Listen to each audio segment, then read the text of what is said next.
Hello students, welcome back. तो आज हम कॉम्प्लेक्स नंबर्स में स्टार्ट करेंगे एक क्वेश्चन से। ठीक है, तो क्वेश्चन है find number of integral values of n for which n plus iota की whole power 4 is an integer. ठीक है, चलिए तो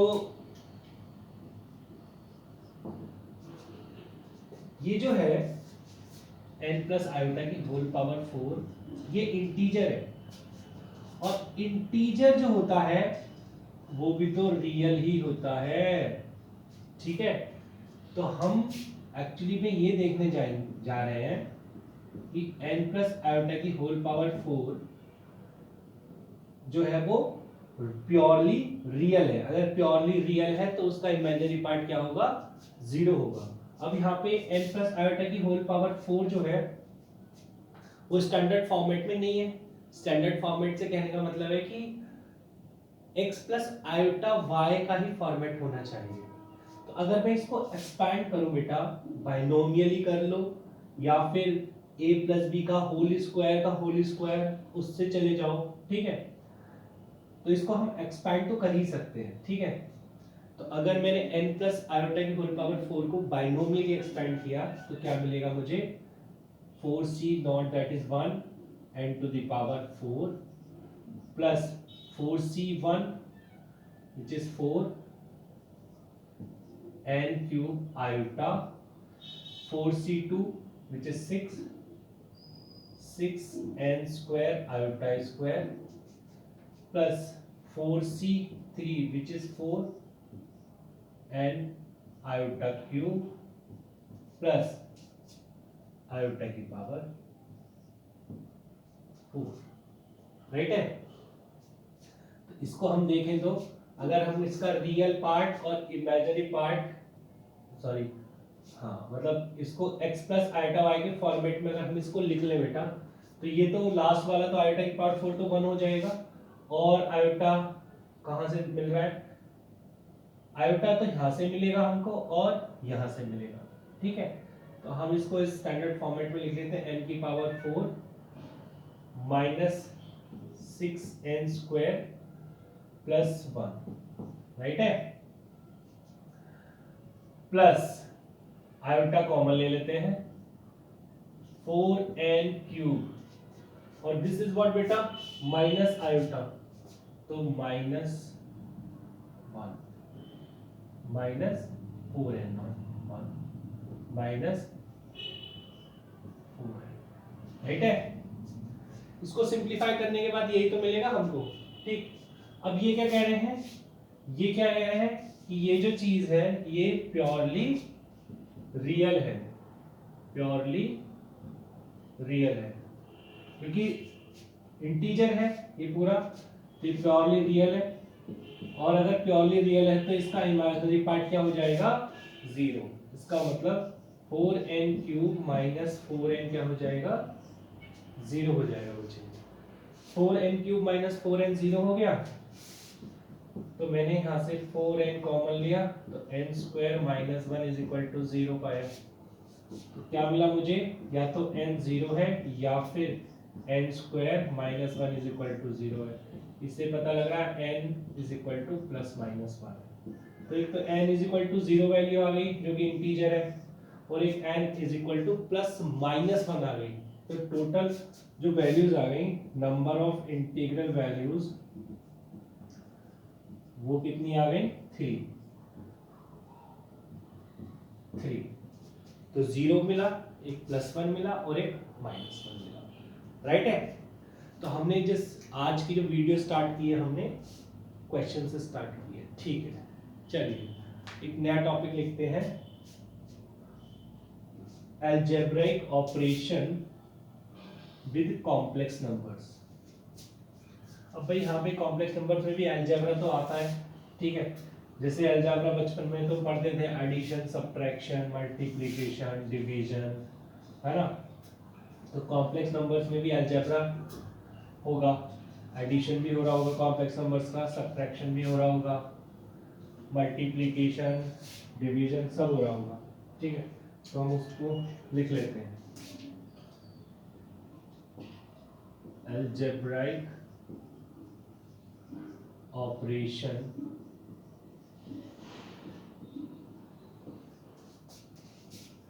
with complex numbers,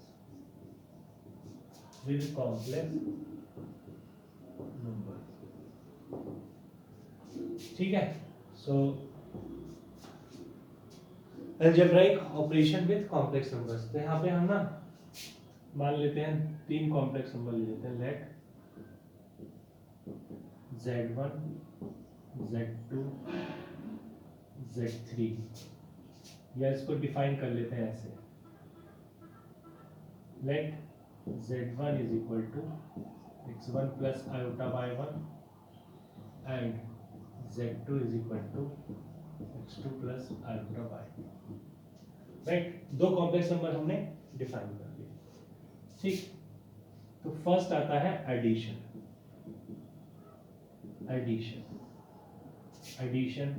of complex numbers, ठीक है। तो एडिशन कैसे डिफाइन है कि z1 plus z2 x1 plus iota y1 plus x2 plus iota y2, ये डिफाइन कैसे है, मतलब कैसे हम कॉम्प्लेक्स नंबर्स का एडिशन करते हैं, रियल पार्ट को रियल पार्ट के साथ ऐड करते हैं और इमेजिनरी पार्ट को इमेजिनरी पार्ट के साथ, ठीक। तो हम इसको लिखेंगे x1 plus x2 plus iota times y1 plus y2। तो ये हमने इस तरीके से एडिशन डिफाइन किया है, ठीक है। अच्छा, इसमें इसके साथ साथ इसकी प्रॉपर्टीज भी लिख लेते हैं जो एडिशन जो है सेटिस्फाई करता है। Addition of complex numbers is commutative and associative।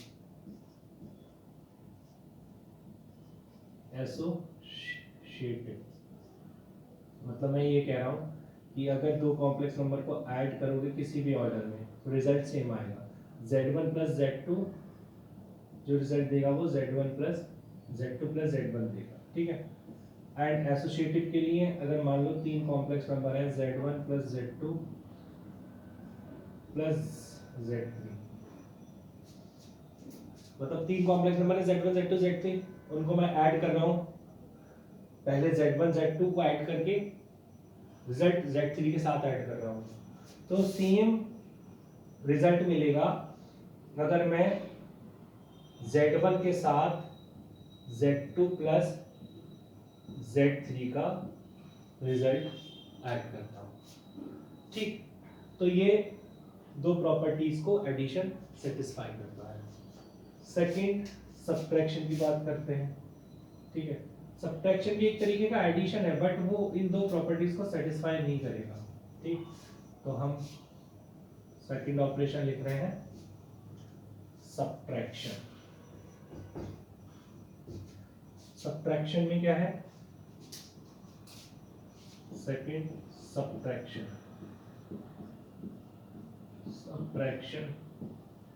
Of complex numbers,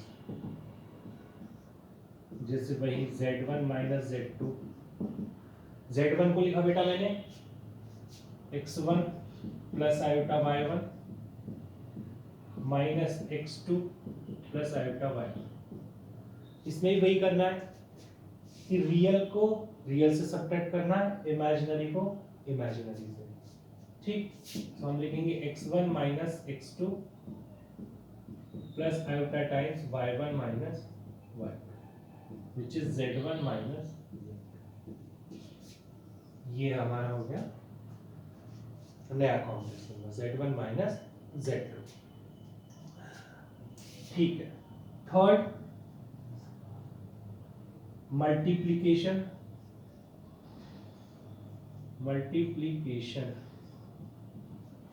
of complex numbers. Multiplication में z1 इंटू z2, मतलब दो कॉम्प्लेक्स नंबर का मल्टीप्लीकेशन करने जा रहा हूं मैं, ठीक है। तो x1 plus iota y1 into x2 plus iota y2, अगर मैं मल्टीप्लाई करता हूं तो यहाँ पे ऐसा नहीं है कि मल्टीप्लिकेशन जो होगा वो रियल रियल के साथ होगा, इमेजिनरी इमेजिनरी के साथ होगा, ऐसा कुछ नहीं है, ठीक है।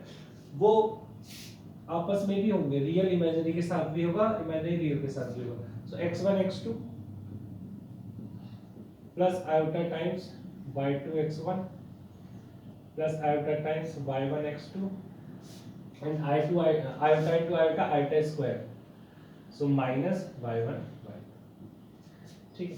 तो हमको मिला क्या, रियल को एक साथ, अब इसको स्टैंडर्ड फॉर्म में लिख लो, मतलब रियल प्लस इमेजिनरी पार्ट ऐसे करके, तो ये हो जाएगा x1 x2 minus y1 y2 plus iota common x1 y2 plus y1 x2, ये है z1 इंटू z2, ठीक। तो इसको बच्चे याद भी रख लेते हैं ऐसे सीधा सीधा कि z1 इंटू z2 क्या है, x1 x2 minus y1 y2 plus iota times x1 y2 plus y1 x2, ठीक है। चलिए आगे चलते हैं। इसकी भी कुछ प्रॉपर्टीज हैं जो मल्टीप्लिकेशन सेटिस्फाई करता है, वही कि multiplication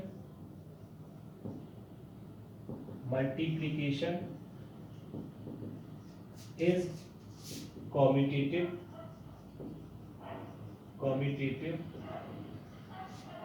and associative, but that is कि z1 इंटू z2 करो, मतलब z1 इंटू किसी भी ऑर्डर मल्टीप्लाई करो, रिजल्ट सेम ही आना है, z1 z2 या फिर z2 z1, है ना, एक ही है। एंड सेकंड z1 z2 की मल्टीप्लिकेशन फिर z3 से करो, या फिर z1 के साथ मल्टीप्लाई करो z1 z2 z2 z3 का मल्टीप्लिकेशन, सेम ही चीज आनी है। एक प्रॉपर्टी और है कि मल्टीप्लिकेशन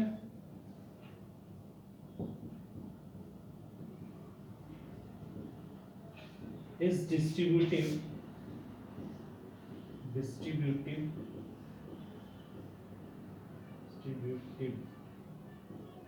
over addition,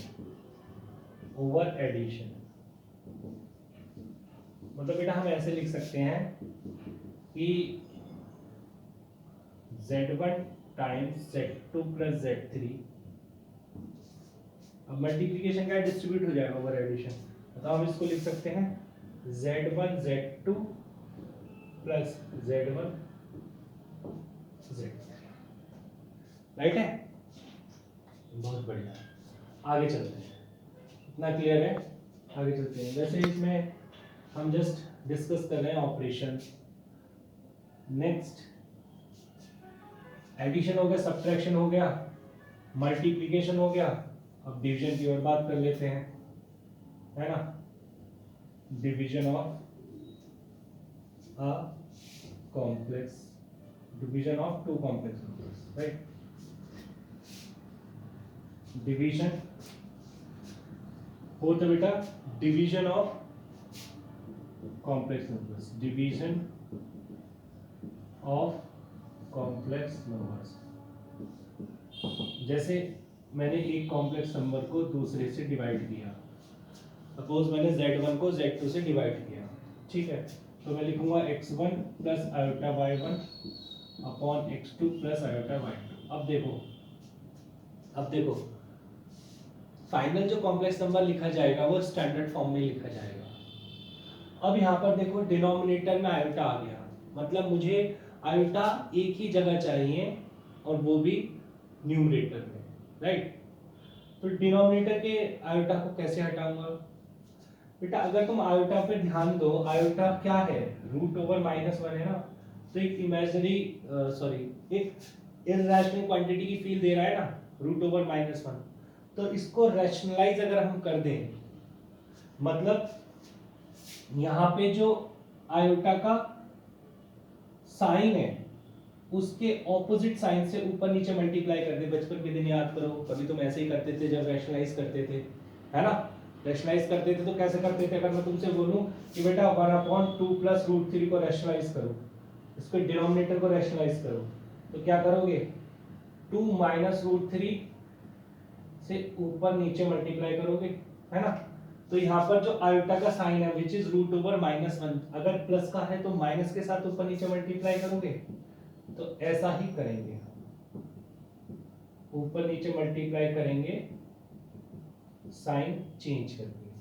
जो डिनोमिनेटर में आयोटा का साइन है उसको चेंज करके ऊपर नीचे मल्टीप्लाई करेंगे, इसी को हमने रैशनलाइजेशन बोला है यहाँ पर, ठीक। अब क्या, मतलब ये रैशनलाइजेशन हुआ है, रैशनलाइजेशन। अब क्या, अब तो सिंपल, नीचे a² माइनस b² की फील आ रही होगी तुम्हें, x² plus i² y², sorry plus not plus a² minus b² तो x² माइनस i² y², और ऊपर जस्ट मल्टीप्लाई करो x1 x2 और ये हो गया आपका प्लस y1 y2, क्योंकि iota into iota iota square होता है, आयोटा स्क्वायर -1 देता है, तो यहाँ पे आ जाएगा minus, plus iota times x1 y2 minus y1, ठीक है, ठीक है भाई। सो x1 y2, अच्छा ये माइनस का है तो इसको माइनस, यहाँ पे माइनस कर दो, कोई नहीं, यहाँ पे माइनस कर दो और यहाँ पे प्लस, राइट है। चलिए आगे चलते हैं, अब इसको थोड़ा सा और देखें, x1 x2 plus y1 y2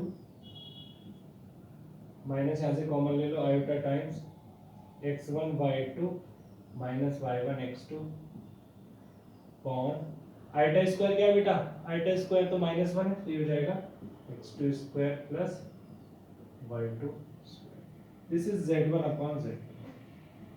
तो ये काम तो तुम कर लोगे, उसकी तो कोई बड़ी बात नहीं है।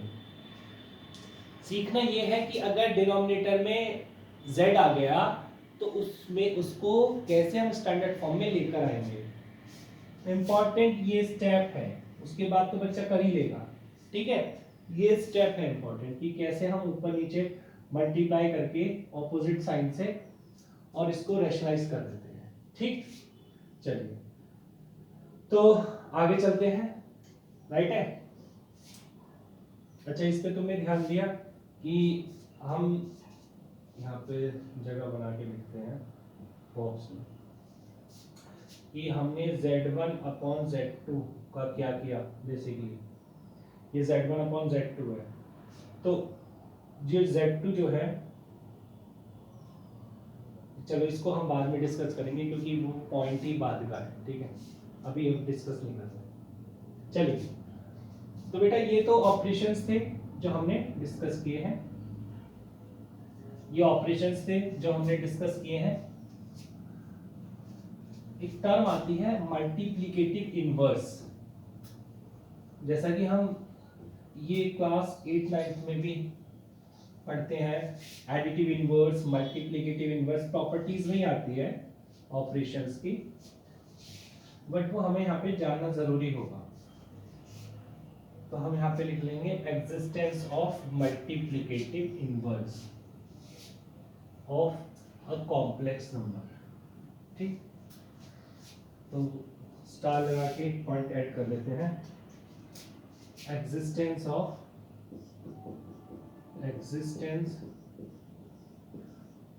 a multiplicative inverse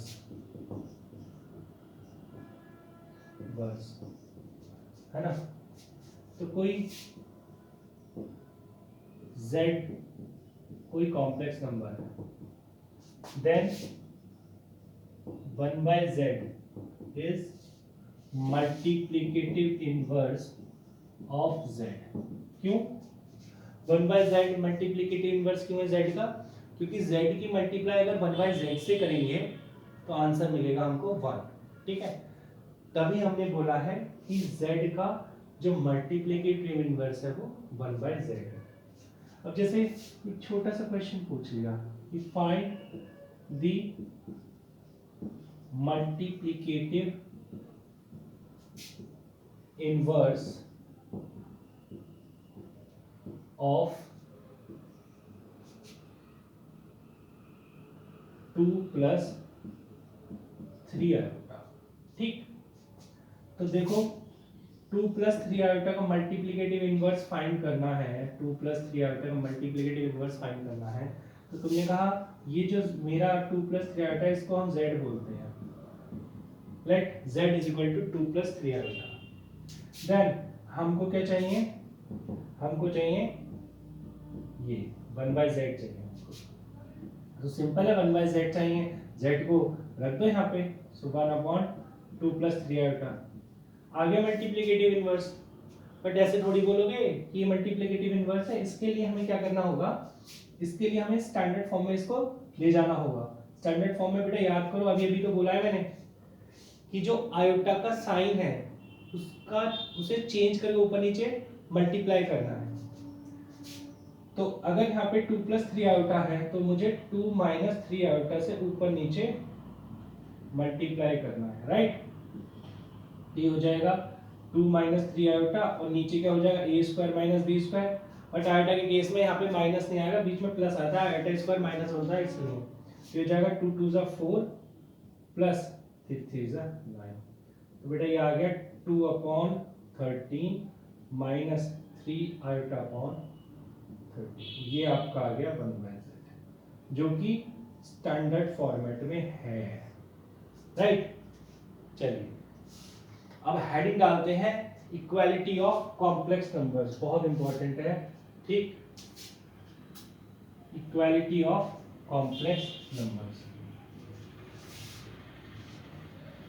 मान लो हमको 2 कॉम्प्लेक्स नंबर्स गिवन है, ठीक है, we have 2 complex numbers and they are equal. अगर वो इक्वल है तो क्या होगा? पहले हेडिंग डाल के समझते हैं। Equality of complex numbers.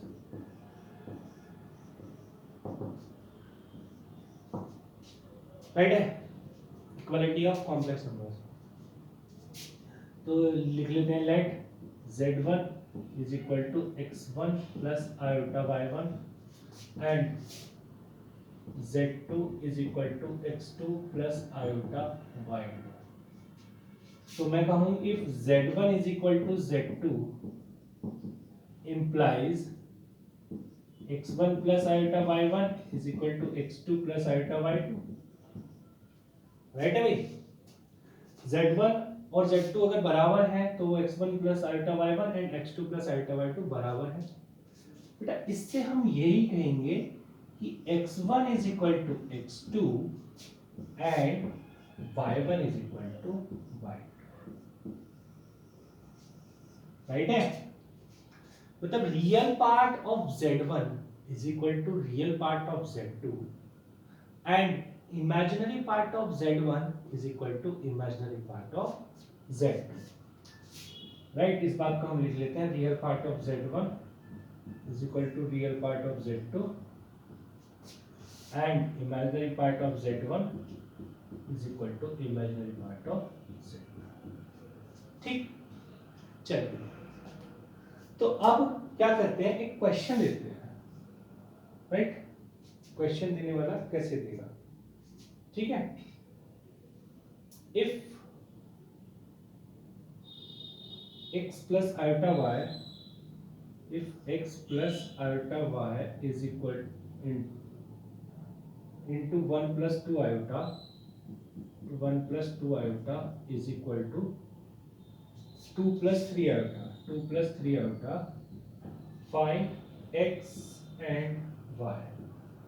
ठीक, उसने कहा इनका मल्टीप्लिकेशन इसके बराबर है, तो फिर x और y की वैल्यूज बताइए। ठीक, चलिए, तो अभी अभी हमने सीखा है मल्टीप्लिकेशन, दो कॉम्प्लेक्स नंबर को कैसे मल्टीप्लाई किया जाता है। तो x into 1 x into 2 iota 2 iota x, iota y into 1 iota y, and iota y into 2 iota, that is iota square minus 1 minus 2y is equal to 2 plus 3 iota, right है। ये यहाँ पर हो गया क्या, x minus 2y plus iota times 2x plus y is equal to 2 plus 3 iota। देखो इधर भी स्टैंडर्ड फॉर्म में है और इधर भी स्टैंडर्ड फॉर्म में है, बट ये दो कॉम्प्लेक्स नंबर्स इक्वल है। अगर दो कॉम्प्लेक्स नंबर इक्वल है इसका मतलब रियल पार्ट के बराबर है, इमेजिनरी के बराबर। तो मैं ऐसा लिख सकता हूं कि x minus 2y is equal to 2 and 2x plus y is equal to 3। ठीक, अब अगर मुझे सब्ट्रैक्ट करना है तो मैं इसकी मल्टीप्लाई 2 से कर दूं। ठीक है, तो ये क्या बन जाएगा, 2x ऊपर लिख देते हैं ना, यहाँ पे मल्टीप्लाई कर दिया मैंने, तो बेटा ये ऊपर तो ऐसे ही लिख दिया मैंने, minus x minus 2y is equal to x minus 2y is equal to 2, और इसकी मल्टीप्लाई 2 से कर दी ताकि कोफिशिएंट्स का मैग्नीट्यूड सेम बन जाए, y का मतलब 2 बन जाए। तो ये जगह 4x plus 2y, 4x plus 2y is equal to 6, right. Add करने पर ये कैंसिल हो गया, 5x इज इक्वल टू 8, तो x की वैल्यू आ गई 8/5, राइट। इसको मैंने यहाँ पुट किया तो 8/5 minus 2 is equal to 2y, तो यहाँ से क्या पता लगा, 2y is equal to 5 to the 10, 8 minus 10 that is minus 2/5, तो y क्या आ गया, -1/2। तो बेटा y की वैल्यू आ गई -1/5। तो x और y मुझे फाइंड करने थे तो मैंने वो फाइंड कर दिया। आगे चलते हैं और क्वेश्चंस लेते हैं इक्वालिटी पर ही। अच्छा, उससे पहले हम ना एक नोट लिख लेते हैं। जैसे इक्वालिटी है ऐसे इनइक्वालिटी भी होती है, शायद हम जान चुके हैं इनइक्वालिटी के बारे में। तो इनइक्वालिटी कॉम्प्लेक्स नंबर में एग्जिस्ट करती है, कॉम्प्लेक्स नंबर में इनइक्वालिटी एग्जिस्ट नहीं करती। ठीक, तो हम इस चीज को लिख लेते हैं, नोट डाल दो, इनइक्वालिटी इन कॉम्प्लेक्स नंबर्स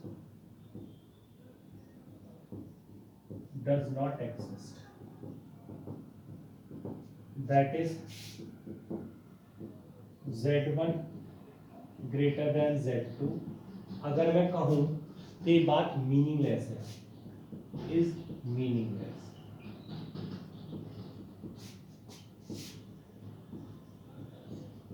ठीक है, जैसे मैं बोलूं कि a1 plus iota b1 is greater than a2 plus iota b2, तो ये पॉसिबल नहीं है, इज नॉट पॉसिबल। फिर भी हम कह गए कि नहीं पॉसिबल है। आप समझ रहे हो क्या बोल रहा हूं मैं? कोई बच्चा अड़ गया है, नहीं मैं लिखूंगा, तो अगर वो लिखेगा तो तभी लिखेगा if possible then b1 is equal to b2 is equal to 0। तो हमें खुद समझना पड़ेगा, अगर वो ऐसे लिख रहा है हमें खुद समझना पड़ेगा कि जो इमेजिनरी पार्ट है वो 0 ही है, राइट। इमेजिनरी पार्ट जो कॉम्प्लेक्स नंबर्स होते हैं उनमें कभी भी इनइक्वालिटी एग्जिस्ट नहीं करती है। ठीक है, फिर भी किसी ने ऐसे इनइक्वालिटी दिखा दी है, राइट। तो फिर हमें समझना पड़ेगा कि जो इसका इमेजिनरी पार्ट है वो 0 है। ओके, चलिए आगे चलते हैं, एक और क्वेश्चन लेते हैं। क्वेश्चन है कि इफ x प्लस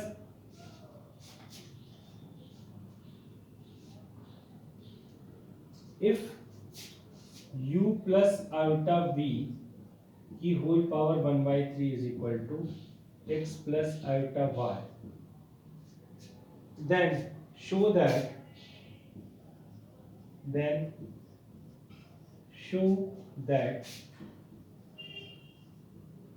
क्या शो करना है भाई, x plus show that u upon x plus v upon y is equal to 4 times x square minus y square.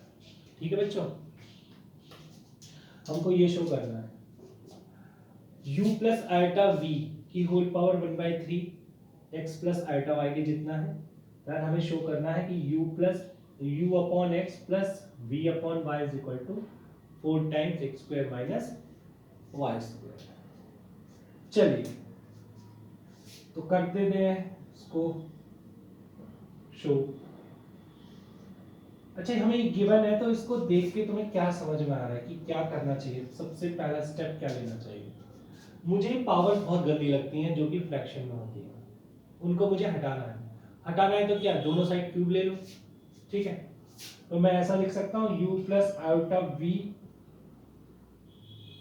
Is equal to x plus iota y की whole power 3। जिस मैंने cube लिया है तो इधर से पावर 1/3 हट गई है, ठीक है, और इधर क्यूब आ गया है। अब दूसरा स्टेप क्या होगा, अब दूसरा स्टेप कुछ नहीं, बस तुम्हें एक्सपांड करना है a प्लस बी के होल क्यूब को। करना आता है? यस सर, तो मैं कर रहा हूं a cube plus b cube plus 3a square b plus 3a b square, right. ये हो जाएगा x cube, iota cube is minus iota, that is minus iota y cube plus 3x square iota y, और iota square is -1, so minus 3x y square. This is u plus iota v।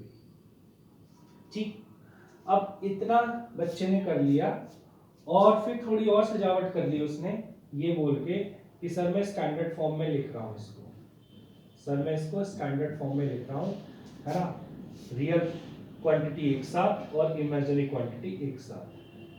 मैंने कहा ये तो बहुत अच्छा काम कर रहे हो, इसको स्टैंडर्ड फॉर्म में लिख रहे हो, तो लिख लो स्टैंडर्ड फॉर्म में। सब लिख लिया सर जी, लिख लिया मैंने स्टैंडर्ड फॉर्म में। मैंने कहा बहुत अच्छी बात है। अब तुमने इक्वालिटी ऑफ कॉम्प्लेक्स नंबर्स अभी अभी पढ़ा है, इधर एक कॉम्प्लेक्स नंबर है, इधर एक कॉम्प्लेक्स नंबर है, दोनों को इक्वेट करोगे, दोनों को इक्वेट करोगे तो किस सेट पे करोगे कि रियल पार्ट के बराबर होना चाहिए, इमेजिनरी के। ठीक है, तो तुम इसको ऐसे लिखोगे, कैसे लिखोगे, u is equal to x cube minus 3x y square, right है ना। तो यहां से तुमने क्या किया, u को इधर सॉरी x को कॉमन ले लिया, अंदर रह गया x square minus 3y square. In fact photo को देखते हुए u के नीचे x ले आए, u upon x is equal to x square minus 3y square, इसको 1 बोल दिया। ठीक है, तो रियल पार्ट को रियल पार्ट से इक्वेट करने पर तुम u by x is equal to x square minus 3y square तक पहुंच गए, राइट। सेकंड v को इक्वेट करोगे किसके साथ, 3x square y minus y cube के साथ। फिर तुमने यहां से y कॉमन ले लिया, 3x square minus y square, तो v के नीचे y ले गए, v के नीचे y ले गए, ठीक है, सिर्फ इसको देखते हुए, जो प्रूविंग में है उसको देखते हुए। तो v upon y is equal to 3x square minus y square, ये हमने सेकंड बोल दिया। अगर मैं फर्स्ट और सेकंड को ऐड कर दूं बेटा, तो क्या हो जाएगा, u by x plus v by y is equal to 3x square plus x square 4x square minus का वाई स्क्वायर माइनस का 3y स्क्वायर माइनस का 4y स्क्वायर। ठीक है, तो तुम्हें अगर बुरा ना लगे तो 4 कॉमा ले लो, x square minus y square रह जाएगा। ठीक है, तो देखो u upon x plus v upon y is equal to 4 times x square minus y square, यही मुझे प्रूव करना था। ठीक है,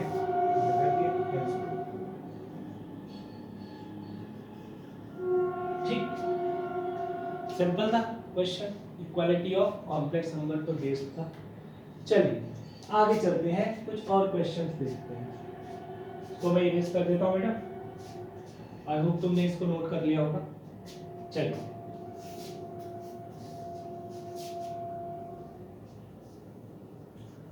चलिए और क्वेश्चंस उठाए जाए। क्वेश्चन है, late z be a complex number, be a complex number satisfying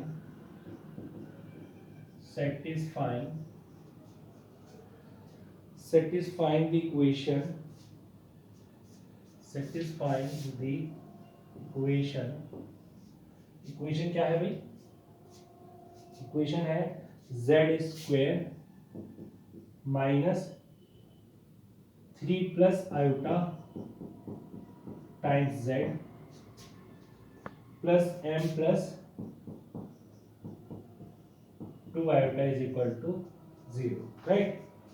Where m belongs to R, suppose इसको इरेज करना पड़ेगा, लिखा हुआ है, जगह बना लेते हैं थोड़ा।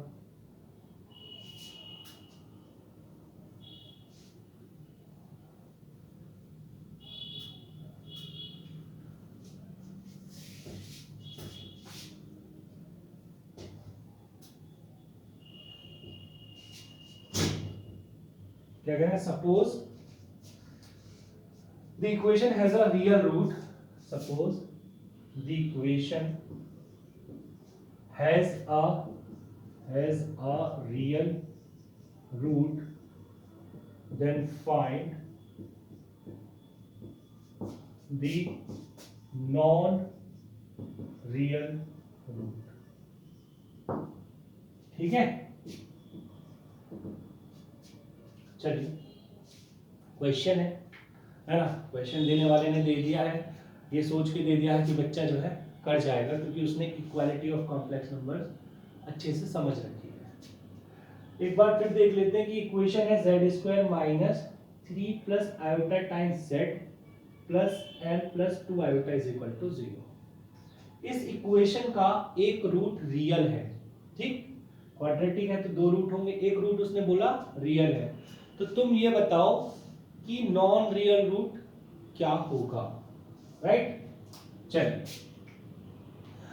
तो जैसे तुम्हें ये दिख रहा है z square minus 3 plus iota z plus m plus 2 iota is equal to 0, हमने बोला has a real root alpha, ठीक है, हमने बोला let this equation has a real root alpha. अगर अल्फा रियल रूट है तो अल्फा इसको सेटिस्फाई करेगा, तो ये हो जाएगा alpha square minus 3 plus iota times alpha plus m plus 2 iota is equal to 0, right है भाई? अब इसको स्टैंडर्ड फॉर्मेट में लिखें, स्टैंडर्ड फॉर्मेट में बेटा इसको लिखें तो ये लिखा जाएगा alpha square minus 3 alpha plus m, right, और आयोटा लिया हमने कॉमन, तो यहां आ जाएगा 2 minus alpha, is equal to 0। ऐसे लिखना ठीक था, ऐसे लिखना ठीक था ना। ये आपका हो गया रियल पार्ट और ये हो गया इमेजिनरी पार्ट, ठीक। क्योंकि ये रियल पार्ट अगर है, ये this is real part, real part, but real part भी होता तो रियल है, मतलब रियल पार्ट रियल ही होता है और imaginary part imaginary part, but imaginary part होता तो रियल है ना। तो अब ये दोनों रियल है, क्लियर है। चलिए, कहना क्या चाहते हो सर? मैं कहना ये चाहता हूं कि इसे मैं 0 + 0 आयोटा से इक्वेट कर सकता हूं, इस कॉम्प्लेक्स नंबर को। तो यहां से क्या पता लगा? यहां से पता लगा α² - 3α + m = 0 है, इक्वालिटी ऑफ कॉम्प्लेक्स नंबर से दिस इक्वल टू 0 एंड 2 - α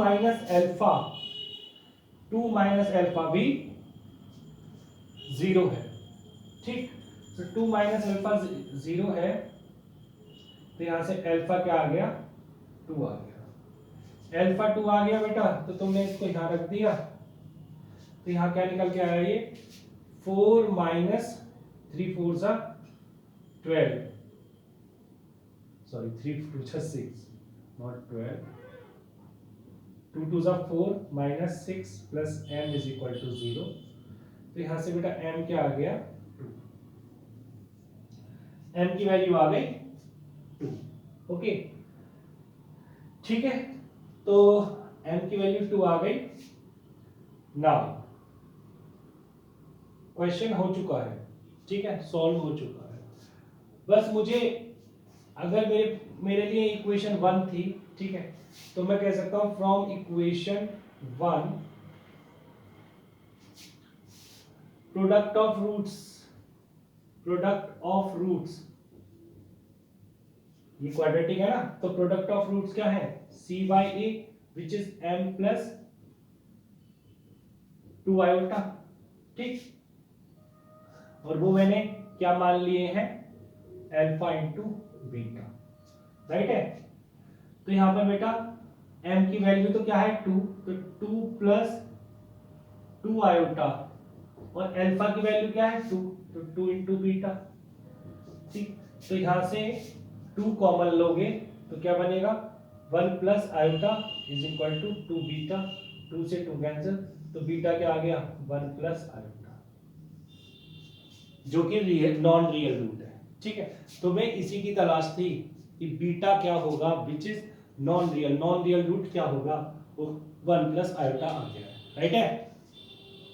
चलें, इसको इरेज कर देते हैं, इसको इरेज कर देते हैं। एक छोटा सा क्वेश्चन और लेना है मुझे, है ना, एक छोटा सा क्वेश्चन और लूंगा, उसके बाद में वाइंड अप करूंगा, ठीक है। वो क्वेश्चन मुझे कराना ही पड़ेगा तुम्हारी बेटर अंडरस्टैंडिंग के लिए कि तुम क्या सोचते हो थे आज तक और क्या चीजें एक्चुअली में है, ठीक। चलिए, क्वेश्चन है कि विच ऑफ द फॉलोइंग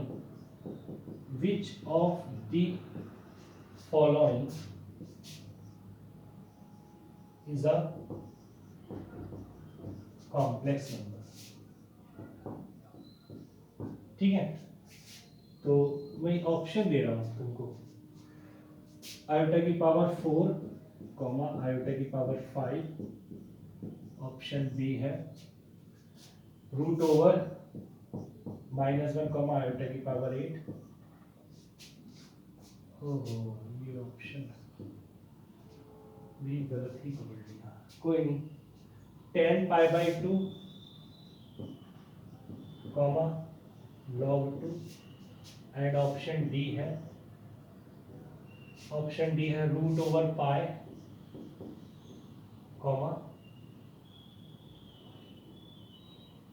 और यहाँ लिख देते हैं आयोटा की पावर, ठीक। तो इन चारों ऑप्शन में कौन रिप्रेजेंट कर रहा है कॉम्प्लेक्स नंबर, ठीक, ये हमें बताना है, ठीक है बच्चों। तो यार ज्योमेट्रिकली ये शायद हमने अभी इस पे बात की नहीं है, क्वेश्चन उठा लिया मैंने, कोई नहीं, जब क्वेश्चन उठाया तो इस टॉपिक पर भी बात कर लेते हैं, है ना। ये है, हमने क्या बोलना है कि geometrical representation, geometrical representation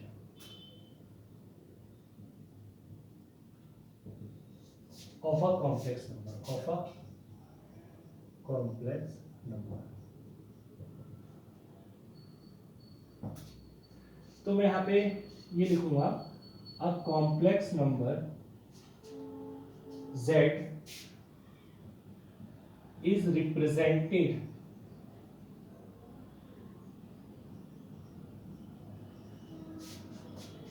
in a plane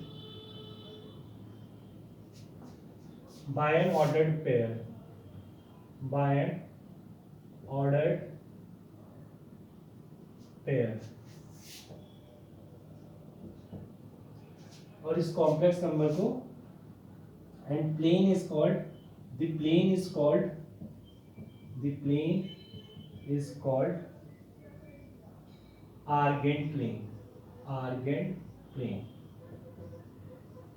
जैसे हमने कहा कि कॉम्प्लेक्स नंबर z है x प्लस अल्टा y, ठीक है, तो इसको हम x y से, x y ऑर्डर्ड पेयर से प्लेन के अंदर दिखाते हैं, आर्गेंट प्लेन के अंदर, ठीक।